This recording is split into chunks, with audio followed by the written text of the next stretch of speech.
So I do not know what's going on in the ATP. I just don't have the bandwidth. So, wishing them luck.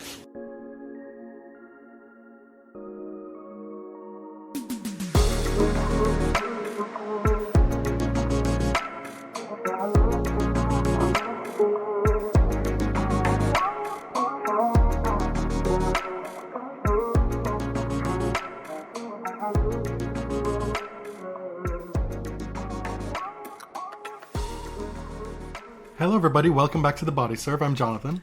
I'm James. We start this mid-Australian Open episode with the wonderful news for us that we are fully funded for 2026, season 12 of The Body Serve. Yeah, it happened during play on Saturday night. Thank you all so much. As per tradition, we always leave the GoFundMe up until the end of the Australian Open. This year it's going to be February 5th. It's closed. Once we reach the goal, we basically stop publicizing it. You know, we just don't really tweet about it or post about it anymore. I think you mean to say skeet about it. Right. Not tweet. Of course, you're always welcome to continue to give. There may be folks out there who haven't had the chance yet, who are planning to later on in the tournament. That's partly why we do it. It'll be left open until February 5th. Thank you to everybody who's contributed so far. We are bowled over. You have hit us for 6. Oh, it's just been... Hit a blinder. I keep hearing that. Played a blinder. Played a blinder. You've been watching a lot of Traders UK. Oh God, I thought I heard that during Australian Open coverage. No. Oh. We've got our printed materials for our mailings. Very happy with them. Yep. This year, the photographs were taken on real film. No filters. The colors you see in these bookmarks and postcards are real. That's a lie. One of the bookmarks is a camera picture, like a phone camera picture. Damn. The other two The postcard is Kodak film. Yeah. Hometown, Rochester, New York. Very proud. The postcard looks really good. Yeah. I think. Which is to say, if you've donated $100 or more, reach out to us. Let us know what address you'd like us to use to send you your goodies. If you've donated in the past, don't assume that we will send to the same address. You have to let us know. Because people move. We did last year. We've gotten some return to senders, so it is a gamble. You can find everything Body Serve related, not least of which the GoFundMe at linktree.com/thebodyserve. We have been in a polar vortex. It's been single digits Fahrenheit here for the past, almost a week. We got over a foot of snow yesterday, and in Melbourne it's like 110 degrees Fahrenheit, over 40 Celsius. It's Tuesday, Australia time as we record. Play is about to start with, spoiler, Sabalenka versus Eva Jovic in the quarterfinals. But it's going to be really, really hot there today. There'll be no play on the outer courts. Only the courts that have a roof will see action today in Melbourne. And it is the complete opposite here in the northeast of North America. Yeah, it's going to be this way for a while, actually. I don't know if you've seen the forecast. It is not good. Yeah. We recently got a window fixed in our place, and you can't really hear the street noise anymore because it closes properly. It's so nice. It's like you're jinxing this. You're I know. begging. Well, we record right next to this window, so we've had to stop many times, historically. We are at the quarterfinal stage of this tournament. Let's begin this episode by telling you all who the 16 quarterfinalists are across the men and women's draws, and then work backwards to how we got here. For the first time ever, the top 6 seeds on both the men's and women's draw have reached the quarterfinals. The women have done it before, in 1998, but to have both draws like this is really wild. The men's quarterfinals, number 1 Alcaraz versus number 6 de Minaur. Alcaraz leads this head-to-head 5-0. Number 3, that guy, versus number 25 Tien, who kind of demolished Medvedev the other day. Number 5 Musetti versus number 4 Djokovic. Djokovic leads this head-to-head 9-1. The one loss was on clay in Monte Carlo. And finally, number 8 Ben Shelton versus number 2 Jannik Sinner. Another lopsided head-to-head. Jannik leads 8-1. The only loss was their very first meeting in 2023. I'm kind of surprised that they've played that many times already. Yeah. Kind of same with Djokovic and Musetti. Anyway, on the women's side, Aryna Sabalenka plays number 29 Eva Jovic. Coco Gauff against number 12 Elina Svitolina, Jessie Pegula against Amanda Anisimova, and Jelena Rybakina against number 2 Iga Swiatek. So here you've got the 1, 2, 3, 4, 5, 6, 12, and 29. Sabalenka and Jovic have never played. Goff holds a 2-1 lead over Svitolina. Pegula leads Anisimova 3-0, and Rybakina is a win away from squaring it up at 6-all with Swiatek. The only time they've met in Australia, Rybakina won 2023. That's the year she reached the final. Let's start with the men's side and talking about some of the upsets, some of the more notable matches leading up to this second week. As we got closer to the quarterfinals, there were a lot of blowouts, right? On Saturday and Sunday here in North America, the men's matches were not exactly compelling for the most part. A bunch of straight sets wins. Duminar dusted Tiafoe. That was surprising to me. Straight sets. And then did the same to Bublik. Now, this was not an upset by seed, but for some reason, Bublik has been talked about as one of the only players who can break up this Sinner-Alcaraz domination. And I'm struggling to understand why. Dude, he won 4 tournaments last year, won one to start this year already. Looks a completely different player than when he was more or less a head case on court. Sure. That's the reason why. But these are 4 non-slam tournaments. He's reached the slam quarterfinal exactly once in his entire career. Has never beaten Carlos. And yes, he has 2 wins over Jannik Sinner, but they're both at Halle, both on grass. He's a different player in Halle. They were doing a lot, and the ATP had a clear objective to sanitize this guy's image. There was a lot of content about him. They were doing a lot, but given that the other men behind those two do so little, the vacuum is so large for somebody like him to come in and fill that space. People are desperate to find anybody who can make a mark against these two people. Fair enough. That's where it comes from. And I understand that. Musetti is now in the live rankings number 3 behind those two. And listen, he has done amazing work to get to this level. He's not gonna ruffle their feathers. He's not even gonna beat Djokovic. Well, you heard it here first. Let's see if he'll make a liar out of you come the next episode. Tommy Paul, Purple Paul, Barney Paul. Grimace. He's made his way through to the round of 16 before being felled by Carlos Alcaraz. One of those wins was against your bestie. A 5th straight 6-1 scoreline meted out by Tommy Paul on Alejandro Davidovich Fokina. Mm-hmm. Before... Kind of amazing. Before ADF retired. Down 2 6-1 sets to love. This is sort of what I expected from Tommy. He and Alcaraz usually put together pretty exciting matches, but Tommy has settled into being one of those players who's not beating the players he shouldn't beat. Lerner Tien overcame a tough 5-set first-round match against Marcos Giron. One that he looked like he was going to lose at one point in the 4th set to make it through to the quarterfinals. And how he did it? In the 4th round, he absolutely obliterated Daniil Medvedev, including a 2nd set bagel. I watched this match. It went so quickly, in large part because Tien was in a purple patch. He was playing a blinder, is what he was doing in that match. And it was one of the few times in my recent tennis watching history that I can recall witnessing something on the men's tour that felt revelatory. It felt like something was happening in this match that was incredibly noteworthy. Really? Yeah, it was that impressive. A few minor upsets. Number 18, Cerundolo beat number 13, Rublev. Surprised me a bit because Andre seemed, like he had a little mojo in this tournament. Maybe not to, reach the semis or whatever, but I was surprised by that result. The head-to-head is not in Andre's favor with this matchup. Mahach beating number 31, Tsitsipas. Stefanos is not a serious person at this point. Said he injured himself playing soccer or football before the tournament. Do you want to play tennis or not? Well, I mean... people have hobbies.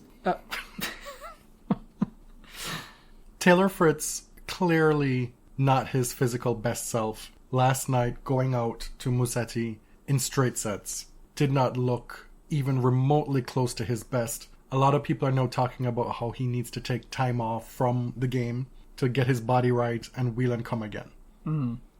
A number of people criticizing his coaching as well. Or his inability to absorb coaching. Djokovic gets a walkover from Menchik, who beat him in Miami last year, and he gets to face his pigeon, Lorenzo Musetti, who's in his way for a 5th straight slam semifinal. This could not have shaken out any better for Djokovic. And that's all I'm going to say on that.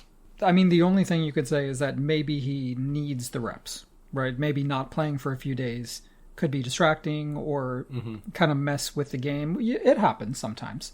But Musetti has shown that he doesn't have anything to give Novak for the most part. Shelton is into the quarterfinals again at this tournament. He plays well in Australia.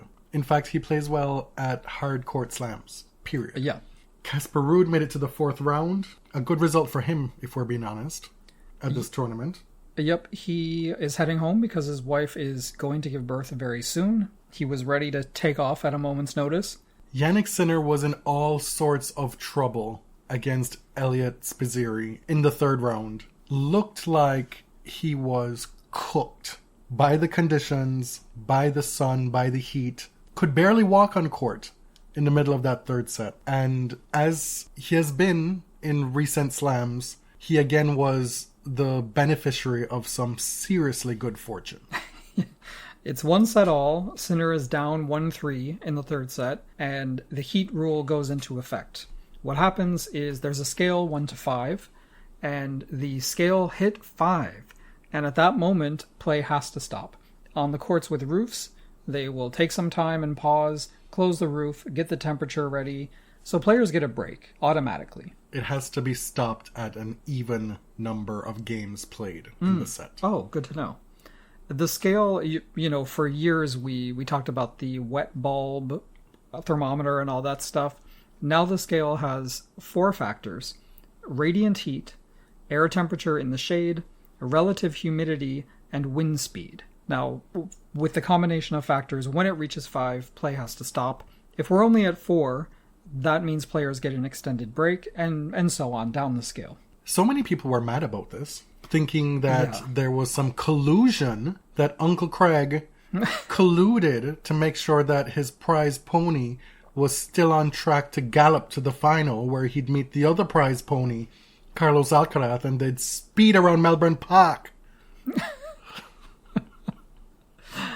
You know, there's no doubt there was luck. And in sports, a lot of people benefit from luck. You benefit from a net cord, from a player giving you a walkover, from getting a prime court assignment. These things happen. Well, that's not really luck. The last one. Even Jannik said, quote, "I got lucky with the heat rule." And he suffered last year against Runa with the heat and with illness, and he got through that. The thing is, there is no conspiracy here, right? The extreme heat scale reached number 5, and every court was treated the same. Every court paused. The ones that don't have roofs were suspended completely. And it was some good fortune, but his opponent, Elliot Spizzirri, is also too smart to get drawn into this debate. Of course, he was asked about it, and he wouldn't bite.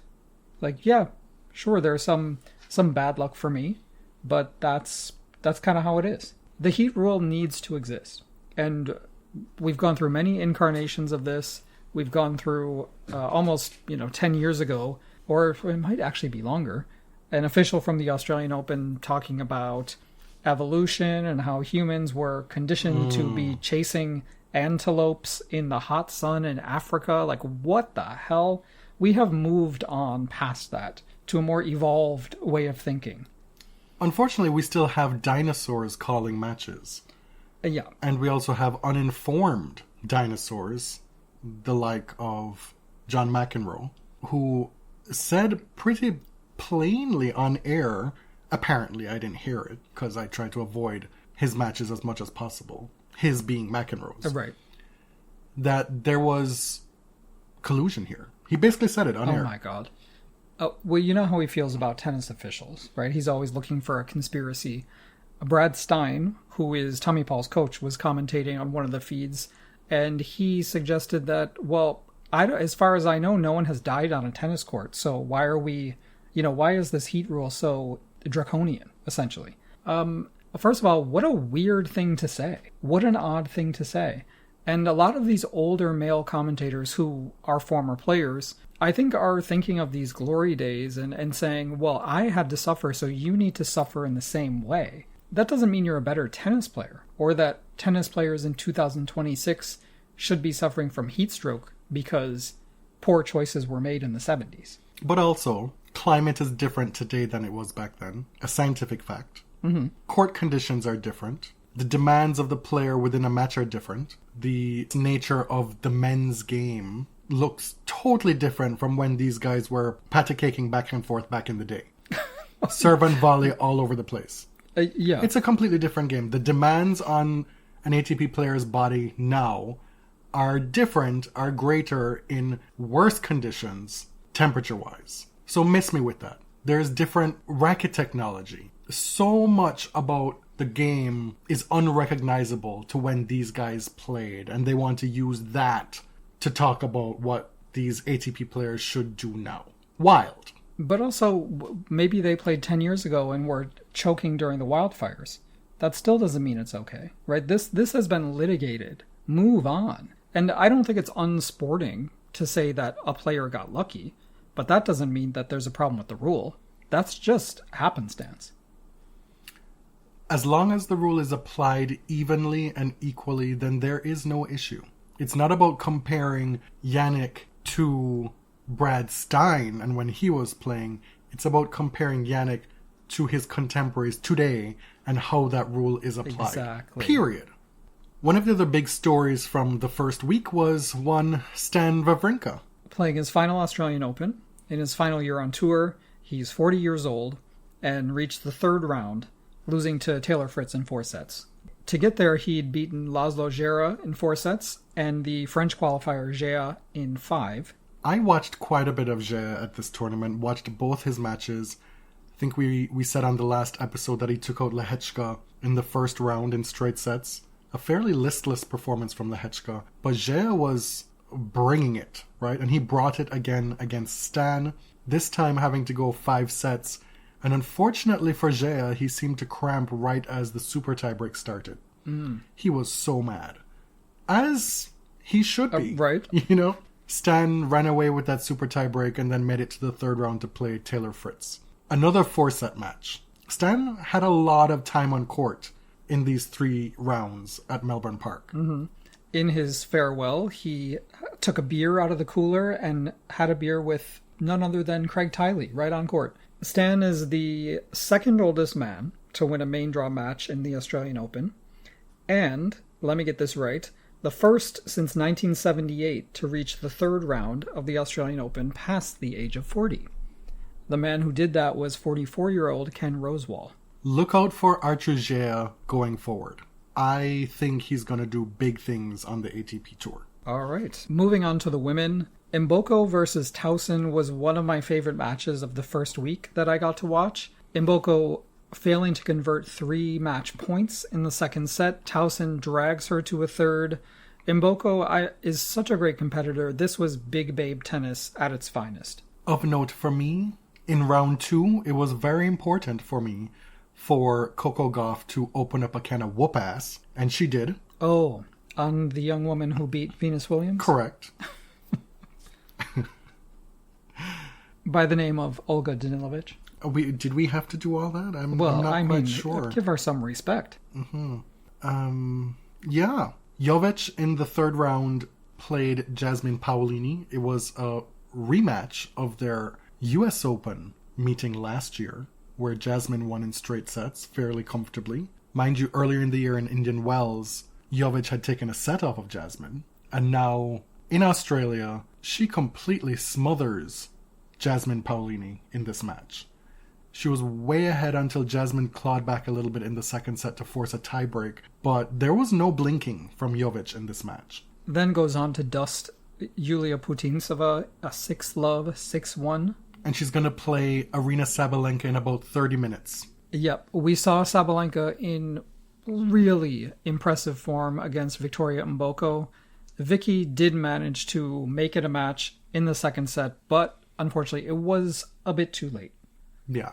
For most of that match, it seemed that Mboko was just a little bit, well, not even a little bit, quite a lot of bit overmatched in the power department. Maybe even a little bit slow from the ground. I don't know if that had anything to do with the wrapping on her leg, which I've heard is more preventative than actually dealing with a current issue. Sabalenka made her look not as good as she has been. That's the point. Right. Because Sabalenka was playing that well. She was. That said, Vicky found a way to turn the Titanic back around. She withstood, she held the line, she started to do different things on court. She started to be more aggressive. And she almost, very nearly, snatched that second set. I think down the stretch, she will learn a ton from this match, because she did learn that you can psych Sabalenka out. Maybe not for a long time, but you can force her to hiccup as she serves for the match, which is what she did. Arena's touch at net is very annoying to me. Because it's so improved? Yes. Because on top of all the other things that she does well, power-wise, she can also volley, and she can also feather the ball. Once upon a time, she was a very accomplished doubles player. Yes. The days of Sabalenka double faulting all over the place, of having extended bouts of being overcome by her anger and her annoyance, those days are gone. They're mostly gone. No, that they're especially at the Australian They're Open. gone. She'll have maybe a 5-minute spell of it. And you'll have to be really on top of it to capitalize on that during that one moment that she's going to give you.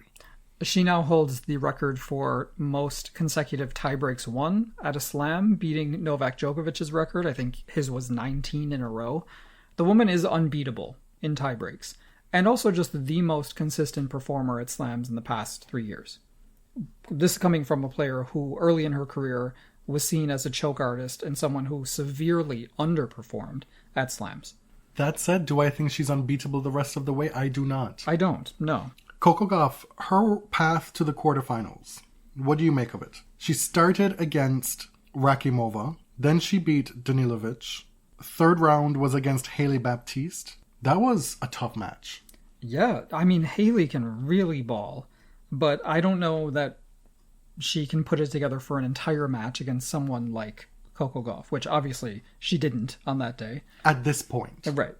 She's been improving incrementally, and the stuff that we saw her do so well in that match was a type of play that you see from a very top player. At her best, she is playing some of the best tennis that you will see in the women's game. And that 1-2, that serve and hammer forehand, is a really serious weapon. So Coco manages to notch a bagel and then 6-3 set to get through that match. Coco has never lost to Karolina Muchova, but it was, it was more competitive than most of their matches. This is the first set that Karolina has won. For some reason, Coco is able to upset Karolina's timing. And this is the first in 5 meetings that Muchova was able to win a set. All 4 previous meetings were straight set affairs for Coco. So that's an improvement for Muchova, but she's still Coco's pigeon. Yeah, kind of incredible that Muchova hit 38 unforced errors in that match. Not like her. Coco only recorded 3 double faults. I will take that going into the next round. Coco Gauff is a woman of extremes. In that when her forehand is not firing, when she's not hitting through it, when she's playing like an unconfident Rafa Nadal on the forehand side, where the ball is falling inside the service line. Yeah. Where it's repeatedly short and the opponent gets to continually push not a very pleasant game to watch. Not always. No. That's been repeated by other people. I've said it on the show before. However, when Coco is hitting through her ball, it is a gorgeous game to watch. Coco in full flow playing well is chef's kiss. Coco plays Elena Svitolina in the quarterfinals, the number 12 seed, who has now reached an impressive 6 slam quarterfinals since returning from maternity leave. She reached 8 in her first career and is now close to matching that after having a baby. One of the most consistent presences in the majors in the past few years. Doesn't quite play enough to have her ranking higher. Right. So while she's the number 12 seed here, correct? Mm-hmm. She's in effect probably an 8 or 9, I would say. Maybe, if we're looking at slam performance. Iga Świątek, I haven't seen much of her because she has played exclusively at night, which was the cause of some consternation in this past round. Per Jim Courier, the scheduling meeting for day 9 went long, kind of dragged on, because apparently Iga's team was pushing hard for a day match. She's tired of playing night session. Tennis Australia understandably wanted the Australian Madison Inglis to play on the night session for TV. It was interesting to me that Iga was pushing so hard for a day session when it was going to be very, very hot. But that's what she wanted. Lindsay Davenport, when they were talking about it in the booth, she said, quote, "You can't let the inmates run the asylum. Australian TV should win." Like, oh, damn. A former player saying that. And I know players have their preferences, and some of them get what they want, and some of them don't, and it's very dependent on TV contracts as well. Iga pays Tennis Australia back by beating the Australian 6-love 6-3. She made a salty comment afterward in her post-match interview with Jelena Djokovic, saying, quote, "Since I'm only playing night matches, suddenly I have no time." This is after she was asked a totally innocent question about what she'll be doing on her day off. This bottom half of the draw has a lot of matches that were very interesting. A lot of things of note in the first week. Jessie Pegula, she is into the quarterfinals. She beat bestie Madison Keys in the 4th round. And they did this whole thing where, you know, with their, what is it, Players Box podcast? Yeah. Is that the name of it? They had a bet. Right. This did not interest me in the slightest. It did not interest the crowd either. They were so dead when she was explaining that. Madison didn't give in this match. Jessie played out of her mind, if we're being frank. Like, the serving was crazy. Mm-hmm. She was moving the ball, just sort of dictating, and Maddie was making too many mistakes. It was really disappointing, to be honest. Jessie, I guess, had challenged Maddie to eat apple pie with cheddar cheese, which I feel like I've heard of before. I've never had it. Fine. Okay. Right? I mean, we are in the era of watching Josh and his mom on TikTok. You know, like... Do you know what makes me crazy? Is when they open a can of something and pour all the juices into just bareback right into whatever casserole dish. Not bareback. And if Jessie lost, she would have to wear a Kansas City Chiefs jersey. Listen, the Melbourne crowd had no idea what she was talking about. They did not care. After the match, we come to find out that apparently Jessie Pegula follows Nick Shirley on Twitter. I don't know who that is. Nick Shirley is that political wannabe influencer who went to Minnesota to try and claim that there was all this fraud in childcare in Minnesota. This is not a good actor. This is a very bad actor. And, you know, there's always a movement afoot to paint Jessie as one of the good heiresses. There sure is. You know, because she comes off well, right? She seems somewhat relatable. She takes public transit to tournaments, at slams, all these. There's always something that people want to shove down our throats to tell us, well, actually, she's not that bad.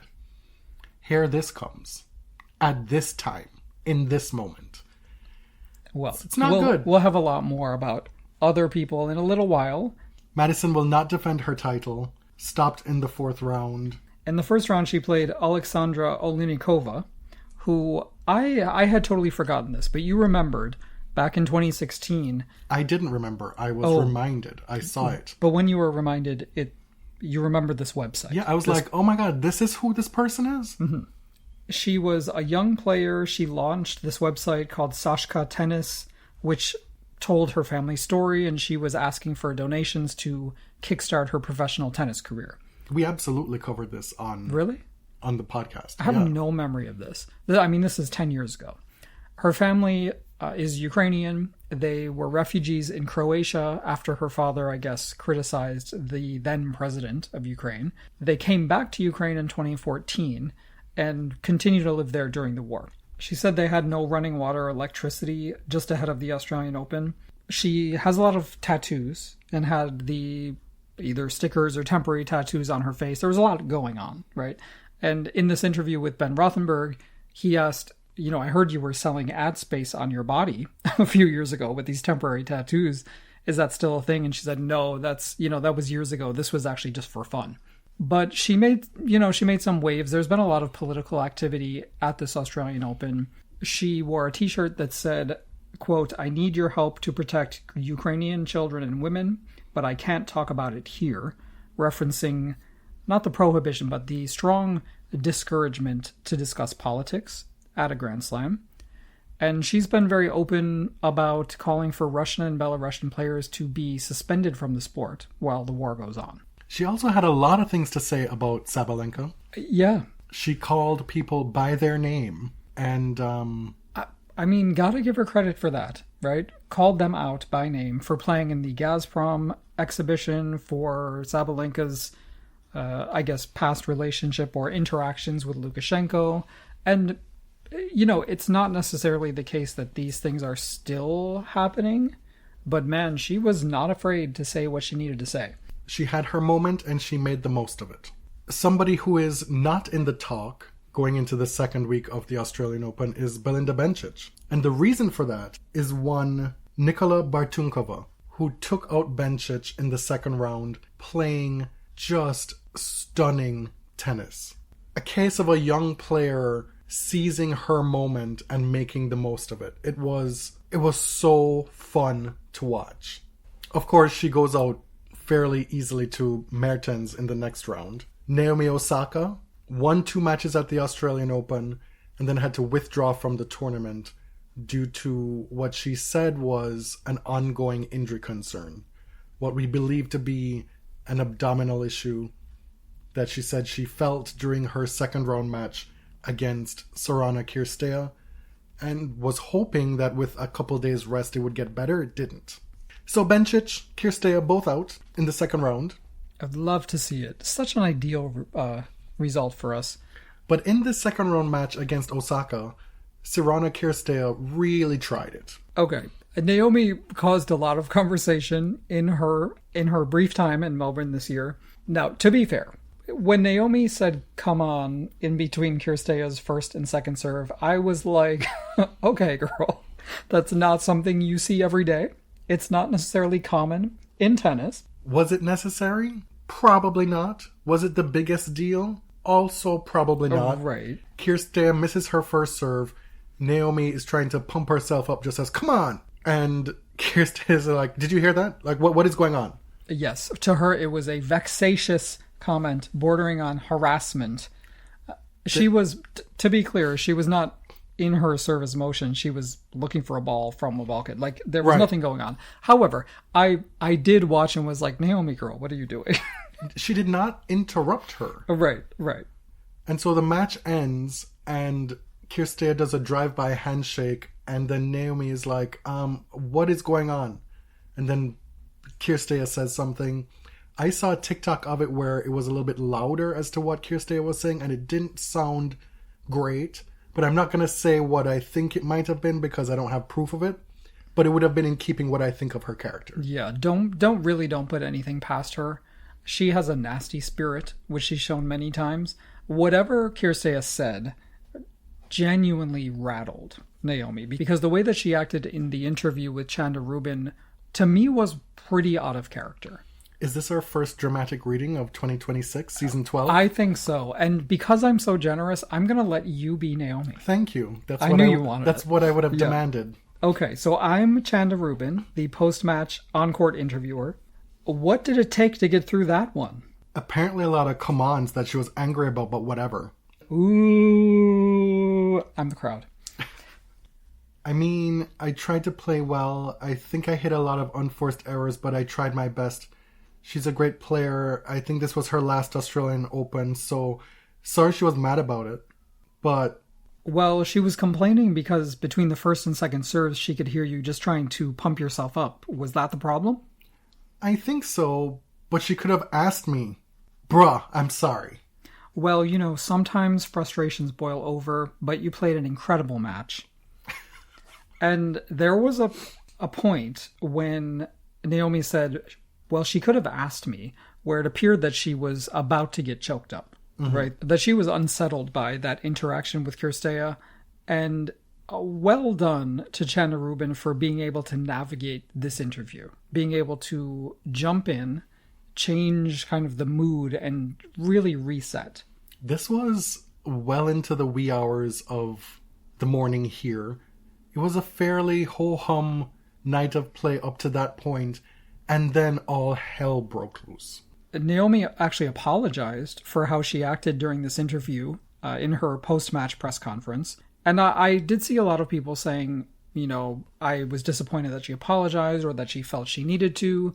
And my read of the situation was that this reaction for her, I don't think is in character, right? It's not something that she would typically do. Yes, she didn't act her best self in Canada last year during the trophy presentation, but I personally was really surprised that she acted like that in the interview. And I'm not saying she was wrong, but I think she probably looked at that and said, I felt that's something I should apologize for because that's not me. You know, there's this thing whereby people feel that the most authentic self is to stand on business all the time. You know, whereby right. you have to deal with these situations in a certain way so as to let them know, you know, you're not going to take shit from anybody. That's how I live my life. I'm not going to take shit from nobody. It feels good to say that, right? But sometimes when you do, you look back and you're like, I wish I wouldn't have said it that way. Or what? So again, I'm not saying that Naomi needed to apologize, but I think she felt for herself she needed to. Yeah, because I think she looked back and saw that for her, genuinely, it was out of character. Or at least how she views her character to be. We all know that there are many different versions of Naomi Osaka, but the majority of them are the ones that are placed upon her. Right. You know, right. So a lot of people are coming at this with, well, this is not what I know of her. You know. Anyway. You all know that I haven't given Naomi the benefit of the doubt in a while. You know, I've been a little tough on her recently compared to, I guess, how we used to be. But it is just so rich and expected that this amount of pearl clutching and hand wringing always comes up over someone like Naomi. Jelena Djokovic, 5G queen, writes comments on Instagram talking about how I believe it's a hindrance. She says, quote, were there any rule changes that I missed? No. The umpire was very clear that no rules were broken. It's not a new rule. It's simply that the rules of the sport don't conform to your worldview. Did she or her husband miss the rule that has existed that they're very familiar with, whereby if you chuck a ball and it hits an official on court or a ball kid, you get immediately defaulted? Right. I seem to think that happened once, that he was defaulted from a major. Did that happen? It was very unfair. Yeah, so Djokovic did not learn his lesson. As usual, a lot of his problems are self-inflicted. He, in anger, slapped a ball away. It almost hit a ball kid. It may have, grazed them. But if the ball was a centimeter, an inch off, he would have been defaulted, without question. So Jelena Djokovic, with her big brain, is out here saying, oh, what Naomi did is so disrespectful, blah, blah, blah. And her husband is chucking balls at ball kids. Bublik is saying the most vile, disgusting things in Russian during every match. Apparently Mira Andreeva is saying, fuck you all. In English, there's no Instagram comment about this, right? It's only about Naomi. Allegedly, Mira said that to the crowd. I saw a video of it. It looked like that's what happened, but I'm not willing to say 100% that's what happened. But to fit the narrative of this story, I take your point. Yeah, the thing is, we know what you are, right? We get it. You've been clear. You don't come across as a very intelligent person, to be honest. But you and your husband have a tremendous persecution complex when something goes against you. But when other people do it, it's their fault. Also, this had nothing to do with them. Right. You Why could are you also speaking just about this? be quiet. Why are you speaking about this? It's just rules for thee and not for me. Stunt queen Laura Siegemund lost her mind because Madison Inglis put her hand up while she was busy speeding through an ace. This is so ironic. The genuine usage of the word. Because Laura Siegemund takes about 3.5 hours to serve a ball, right? This is the scammer queen. She is constantly messing with the time clock. She's manipulating her service motion to get more seconds once the time clock stops. For her to be arguing about this is incredibly funny. To add insult to her injury. Or injury to her insult. Ostapenko smacked her square in the face during doubles. Right in the face. She dropped. Did you see it? I did. Again, I'm not wishing violence or injury on anyone, but that was wild. One more match I want to talk about before we move on to other things. This Osaka-Ruzic match that happened in the first round. I swear I was watching Simona Halep reincarnate in this match. Oh no. Croatian player just played such good tennis in that match against Naomi. I don't know if you've noticed this thing. Well, I should hope you've noticed this thing at this tournament, an innovation whereby every out call is marked by the net post going red on either end. Right. That way players don't have to rely on the automated AI call if they don't hear it, right? They have a visual cue to say, well, this serve was out, this ball was long. This is such a great idea until it doesn't work. And there will always be a time that it doesn't work. And in this match against Ruzic, there was a significant stoppage. Oh, Lord. Because this thing was malfunctioning. It was just on all the time. It's harder to see during the day, and most of the matches I've watched are during the day because of the time difference, so it's less noticeable for me. Are you willing to say who you want to win? Not a prediction. I'm not asking for a prediction. What do you want to see from these remaining matches in men's and women's singles, now that we're at the quarterfinal stage? Well, I want to see Coco Gauff win, period. Coco Fina, Gauff Australian Open, incoming. I'd like to see Sabalenka lose to Jovic today. Starting soon. I'd like to see Anisimova lose. What? For reasons that will become clear in a moment. And I would like to see, of course I'd like to see Carlos win, but if he doesn't, maybe a little learner. Maybe a little learner Tien-is. Get it? Oh, wow. I am on the Coco Gauff train. If somehow Svitolina beats her, which I'm not rooting for, but if somehow she does, I'd like her to win. Or Iga Swiatek. I am not ready for Iva Jovic to be the next face of women's tennis. Because you have a young, good-looking 18-year-old tennis player, and it's going to be just gross. Oh. The way that she's going to be written about, talked about, dealt with in the press conferences. We're going to live through this cycle all over again, and I'm not ready for that for me, and absolutely not for her. I still think she's an incredible talent and wish her well. And her dad seems to be very grounded. Her family seems to be very grounded. I read Ben Rothenberg's piece with her father today that came out. He's traveling back and forth between his day job and being on the road with her. He's a pharmacy manager. He and his wife are pharmacy managers in California, and they split time going on tour with Eva. Said that he's a big fan of the age rule in WTA tennis. I'd love to hear it. That he's kind of sad now that she's old enough whereby she can play full-time, because he doesn't want that for her. He doesn't want her to be exposed to all this mess on tour 24/7. That he'd still like to be able to have some control over that exposure. It was one of the rare grounded perspectives from a tennis parent that you'll see in in this day and age. Oh. On the men's side, I am squarely on the Carlos train. There is no other result other than Carlos or Leonard Tien that I would accept. That you would countenance? Maybe Jiminar? I mean, it's simply not going to happen, so I can't. Right, but I wouldn't be mad about it. I'd be happy for him if he won. Yeah, that's fine. No. Who? The bottom half, sorry about it.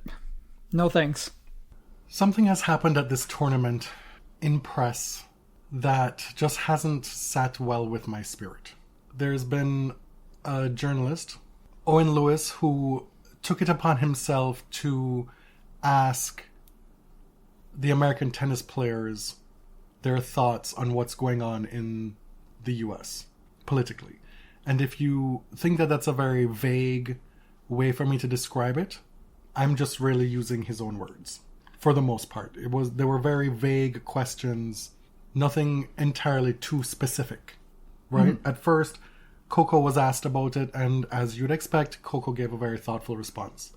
And then the general response to that online was, well, why is she the only American player that's ever asked to speak about this stuff? Little did we know that it was his plan to follow up and ask all of them. Right. He said, just wait for it. American players are rarely held to the standards of players from other countries. Mm-hmm. From Russian and Belarusian players, Americans are not asked to speak to the actions of their government. It's seen as not their responsibility. It's seen as outside of sports. Or that the actions of the U.S. government are not nearly on the same scale as other countries. Right. That there's a built-in goodness to American foreign policy that we should just accept. That their actions are benevolent, whereas those of other governments are nefarious. And we can see plain as day today that is simply not the case. To be clear, it hasn't been the case historically through time, but today, with the current political climate in the US and its government's actions overseas, it's even more fraught than in recent years. The past few weeks, we've seen a federal government offensive in Minneapolis. Let's call it what it is. An ICE operation in Minneapolis to terrorize the people there. It has been faced with incredibly brave and persistent opposition from this incredible city. This is a time where people are being snatched from their homes. Officers, if you even want to call them that, what are they? Going door to door, banging down doors, shooting people in the street. And the fact that players are being asked to talk about it is incredibly fair. It is. And why this is getting so much attention now, if we're being frank, is that white people are being killed. Black people have been murdered by law enforcement, by the government for decades, for centuries in the United States. And it doesn't get the same discussion or sympathy as when it happens to white people. It's a fact. It's more evocative for a lot of people to compare what's happening to Nazi Germany, but let's look at our own history. Let's look at the history of slave catchers, the Fugitive Slave Act, police forces in the United States rounding up brown and black people, Jim Crow, the failure of Reconstruction, the backlash to civil rights. Let's talk about what's happening in our own home, right? We lived through this in tennis more than 2 years ago when Russia invaded Ukraine. There was the ban on Russian players for Wimbledon that year. Russian players and Belarusian players have been playing flagless since. Why do American players get to play with a flag beside their name right now? It's a fair question that people should be asking. Sure, and at the very least, players don't have to answer, right? And many of them have refused to answer. But the question is a fair one. And I know that people have really been ripping apart Owen for asking these questions.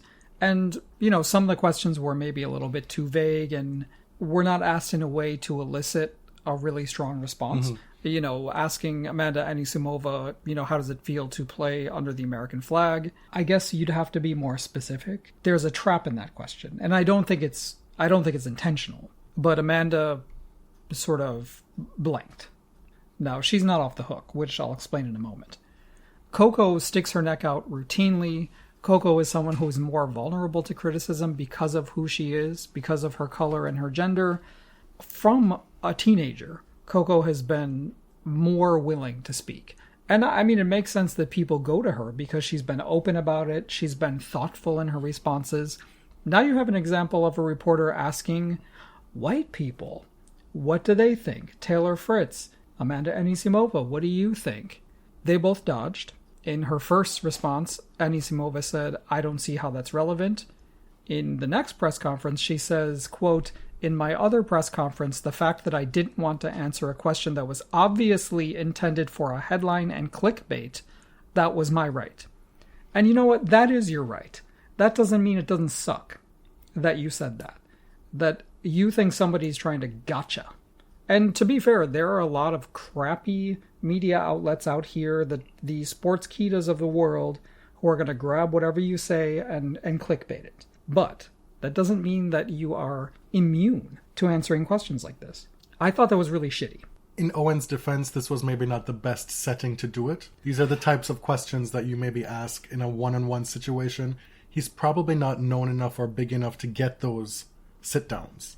That's the thing, right? So you're asking questions in a public setting where everyone's going to grab these quotes, but a player is also not going to sit down with you. And then if a player finds out that you're the type of reporter that's going to ask these questions, they're extra not going to sit down with you.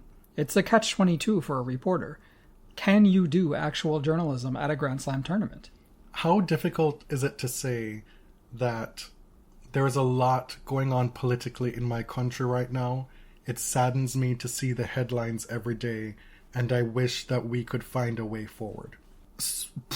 As simple and non-engaging as that is, it's still something. I mean, if you... Listen. To pretend that you have to do the no comment, you're out to get me, don't even try it angle. That you have to go that route as the only way to defend yourself or protect yourself from trolls coming at you, that's disingenuous. No, you're defending yourself because you were cowardly. Because the rest of us, who are more vulnerable than you, are sharing our opinions. Because if you're not speaking up now, you won't. You know, everybody likes to say what I would have done during the civil rights movement, during the war, whatever. This is what you would have done. What you're doing now. Taylor Fritz doesn't want a, quote, distraction from this tournament that he has zero chance of winning. He knows this. He was injured. We know this. What's the distraction? What's the distraction? Meanwhile, his girlfriend, Morgan Riddle, is out here on social media posting Instagram stories, talking in depth about what's going on in Minnesota, giving insight into her family's history with immigration, specifically in Minnesota, how this impacts her, but yet Taylor can't say anything. Her grandmother helping refugees since the 1980s. This is something that's near and dear to her heart. Taylor Fritz gets a lot of implied credit for who Morgan Riddle is. Right? This is a great match for him.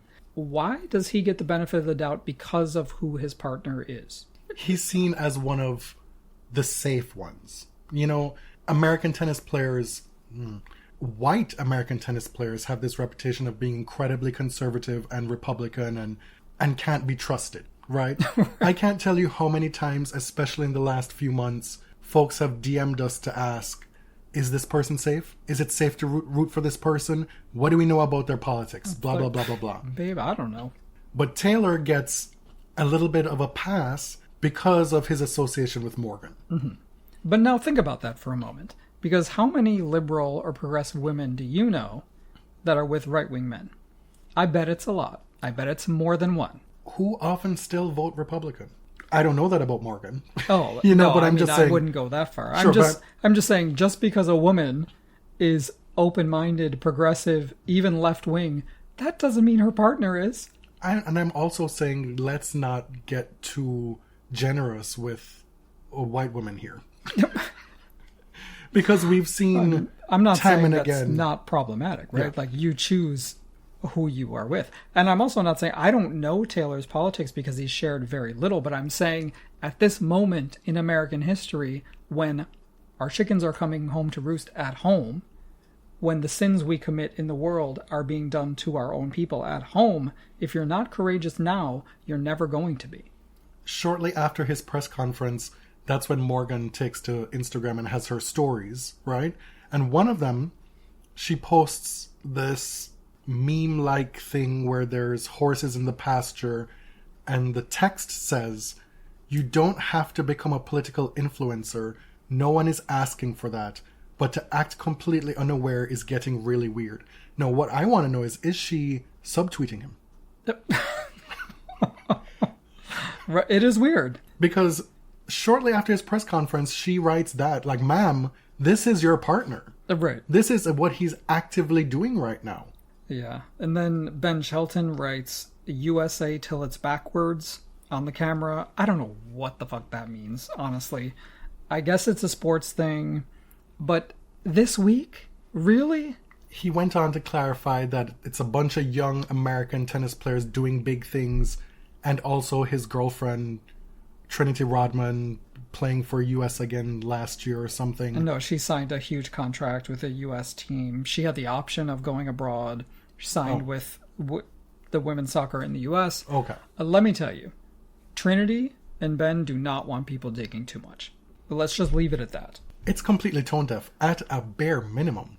Yeah. This is the dude who was out here kiki-kakaing with Vivek Ramaswamy. Yeah. Meanwhile, we've got the two-time WNBA MVP, Breanna Stewart, holding up an abolish ICE sign before her missed game. That's in the Unrivaled League on Sunday. Tyrese Halliburton, who, I've said some mean things about him in the past, but has really shown some character in speaking up. Steph Curry. You could be brave like these people. You could fight that insipid argument that politics doesn't belong in sports. Or you could be weak, like most tennis players. Your life is political right now. Your specific American life is political, and you're choosing to not say anything. And in the same breath, paint yourself as a victim. So if you're not saying anything because it's a distraction from your tennis, I'll just assume you're in favor of what's happening. We don't need to wonder anymore because you were asked right. And you decided not to say anything. So yeah, I'll think what I want. Until you prove me wrong, I'll think your silence is complicity. Okay, back to Naomi. It caused a lot of conversation as usual. This woman still has this big Nike contract, still makes a splash with her clothing in a way that's a galaxy apart from the top players in tennis, actually. Mm-hmm. There's not a one who is like her. Right. It doesn't matter what her ranking is. She is going to make headlines with literally everything she does, with her clothes, with her interviews, everything. She appears at the Australian Open in a truly audacious outfit to walk on with this look that's inspired by jellyfish, by butterflies. Vogue went into detail about where this inspiration came from. She worked with the designer Robert Woon, who apparently is a huge tennis fan, who is familiar with Naomi, who even told Naomi that he designed something in 2024 that was inspired by her moment picking up a butterfly at the Australian Open in 2021. And it kind of crested on her cheek. Naomi herself was inspired by jellyfish because her daughter Shai is into jellyfish. And so she brought this idea to Nike.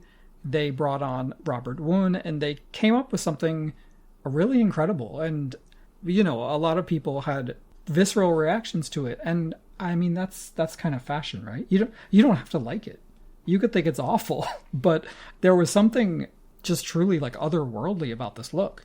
Because it's happening on a tennis court. It's fashion happening on a tennis court, so you immediately struggle to situate it. Right. You can't necessarily make full sense of it because of where it's happening. If this look came down New York Fashion Week runway, it would be received differently than her taking you off guard, catching you off guard, as she's announced, and here comes the number 16 seed, Naomi Osaka. And you're like, oh, here comes Naomi. And you're like, what? Right. What is that? Why is this happening? Why is this on a tennis court? This doesn't make any sense. Thank you to Frith, who, God, we've known on Twitter and now Blue Sky for the entirety of this podcast, and even before that. Frith did a great thread about this look, and we learned about where this inspiration came from. I wasn't familiar with Robert Woon. I'm not a big fashion person, but Frith shared a number of his looks, and you can see the inspiration, right? Like the coherence with his artistic vision. Naomi was wearing a white hat with a butterfly on top, this white veil, carrying a parasol. The bodice was turquoise and green, zip up. There were kind of all these frilly tendrils hanging off of it, and with massive, wide leg white pleated pants. Mm-hmm. Immediately, well, I have to give the truthful version of this. I saw the actual playing kit first before I was able to go back and look at the reveal, how she entered the court. Because when I saw her playing kit, I disliked it immensely. And I still do. And I stand by that. But the fashion of it walking onto court, I appreciated that. Mm-hmm. I really liked the pants. Yeah. The hat was giving Beyonce Lemonade. Yeah, like the formation video. Where, you know, when I learned more about what the inspiration was, it became so exciting, right? To think about the symbols embedded in this. The jellyfish, like the butterfly. So there was this theme of transformation, of rebirth, of metamorphosis. You could see the movement in the actual garment. And then think about even immortality. You know, there's famously this species of jellyfish that is biologically immortal. You're tempting me to start singing the Bee Gees and Celine Dion right now. What? Immortality. What? Okay, I don't know this song. But it's so exciting to think about art and fashion in this way. And honestly, in a way that I rarely do. I don't think about clothes in this way. But isn't it an opportunity? Rather than to sit there with no frame of reference, with no context, because you have none. It's not a criticism. I didn't have it. You didn't have it. Right. This comes out. We have no way to really situate this look, to make sense of it. She gives you the Cliff's Notes with the Vogue article. Right. It's like, okay, now build on that. You know, let's put on our thinking caps. Let's go read that, and then let's go back and revisit it. Instead, we have the likes of Eliza Wastcoat. Anyway, this lady came out for clicks to rip it apart and say that this has no context, this is that, it's terrible. And the real winner here is when she says, those of you who say that you like it, you're lying to yourself. Mm-hmm. Ma'am, how do you know what's in people's heads? You know how that gets my goat. When people assume what you think, or say if you like this, you're not a real fan, or the opposite, if you don't like this, you're not a real fan. I understand it's a very tense time for these tennis fashion influencers. They're out here fighting. They are fighting. There's so much drama, and I didn't know who most of these people were until recently. But they are fighting. Apparently they found a niche within tennis, and they're fighting for space. For scoops. I'm not going to pile on to Eliza. I've seen her on TikTok. She's been around for a long time. And some of her content I enjoy. But they were tearing her up on every social media platform due to her reaction to this look. And I think it was so jarring because you don't have to like it, right? Like, there's nothing saying you have to like it. But if you situate yourself as a fashion critic, as a real thinker, you have to do the work. You have to do the work of a critic. In the same way that if you say, one day you pop up and you're a fashion journalist, you have to do the work of a journalist. You don't need a degree, but you have to do the work. And there are conventions of the occupation. And therefore, you necessarily cannot come out here with this type of piece without having done the work. So, without learning about the context, without understanding how this came to be. And interacting with that, sitting with it. Instead, talking about how that this is against the, quote, heritage of tennis fashion. That sounds very made up. No. It sounds very made up to me. It also sounds gross. Right, because what is the heritage of tennis fashion? All whites? Literally, in clothing and players? Right, but so Frith, in her thread, managed to smash that concept easily. And she demonstrated, well, here is the continuity. between Naomi and the heritage of tennis fashion if that's what you're looking for. But also, can someone not do something original and out of the box if it violates the heritage of tennis fashion? I know I said we were not going to add to the noise. No, but it's frustrating. But listen, you're trying to connect this to a period that existed decades ago. Naomi is Serena's daughter in this situation. Clearly. This is the current heritage of tennis fashion. Serena did this. Naomi has taken the baton and she's doing it in her own way right now. Period. You don't need to go further than that. Right. I mean, I would have been satisfied, and I think a lot of people would have been, if you said, you know what? It's ugly as fuck, but I get what they were going for. Right. Like, you could literally say that. But the kit to me is ugly as fuck.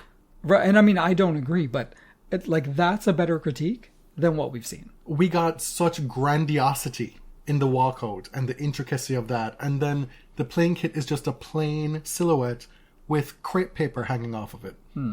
Like in spots that feel like they need to be clipped with scissors because it's giving asymmetric at the bottom. Like it did nothing for me. Like I actively hated it. And I still hate it. But I like the stuff that came before. You don't have to like it. Right, exactly. Well, we were supposed to talk about kits. This sort of dominated because it became such an issue this week. Right. But let's talk about some other kits that we enjoyed. Francis Tiafoe in Lululemon, to me, continues to be a huge success. It's a great collaboration. This kit in particular was a tribute to his parents' home country of Sierra Leone. We got the white, blue, and green sort of watercolors on his shirt. I've seen the tie-dye looking thing before. The splish-splash color against white. That in itself wasn't revolutionary for me. Right. Francis is going to look good in anything he wears. I also thought the leg holes on his shorts were too wide. The leg holes. This was among the least audacious of his looks, but I still think it worked. The Nike high collar quarter zip for the women. This has been a point of much contention for a lot of people. I think it works better for some people more than others. And that has to do with, sadly, body type. Like it just looks better on some people as opposed to others. Yeah.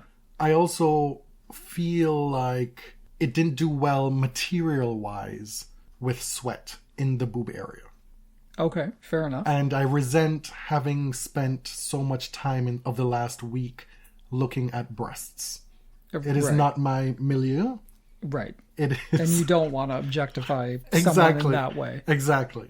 I think it has the effect of making some women look like they have a uniboob. Right. Which, again, I like color blocking. I like the colors. I think Madison looked great in hers. Much like I did when Serena wore her version that this is derived from, clearly. Sabalenka's has a clear connection to Serena's. Yeah. That color combination didn't work for me then, doesn't work for me now. Same. I didn't like it when Serena wore it. I don't like it now. I think some players, Mira Andreeva's, I liked kind of this pale yellow, green, and black stripe, the asymmetrical skirt. It's not bad, right? No. I think a lot of brands during this tournament did pretty okay. Yeah, I would like to see some real invention. I think this is one of the better fashion slams that we've had in a long time. The orange creamsicle Adidas kits, simple, but they work. Yes, but I think it's diminishing returns. I think when you see it a few times, it's like, okay, can we give us a little more here? Sure, but we're coming from having been given nothing. Fair. Adidas is one of the historically most boring out of all of them. The Wilson kits, I've enjoyed them. Alicia Parks kit, so simple, liked it. That silhouette, I like that so many of them are simple and functional, play with a little bit of color, and isn't trying to do too much. Yeah. Andrei Rublev in K-Swiss. It's a collaboration between him and the brand. It's called the Rublo Collection. I enjoyed, he's got this blue shirt with this kind of like a I don't know, flame print on it, blue-gray shorts, blue headband. I think the way it fits and the color on him are both great. And the hair is just, it's unbelievable. It's so good. Carlos is not reinventing the wheel with his kit. He's worn this silhouette quite a bit now. But this is the first time when I have been stirred by it.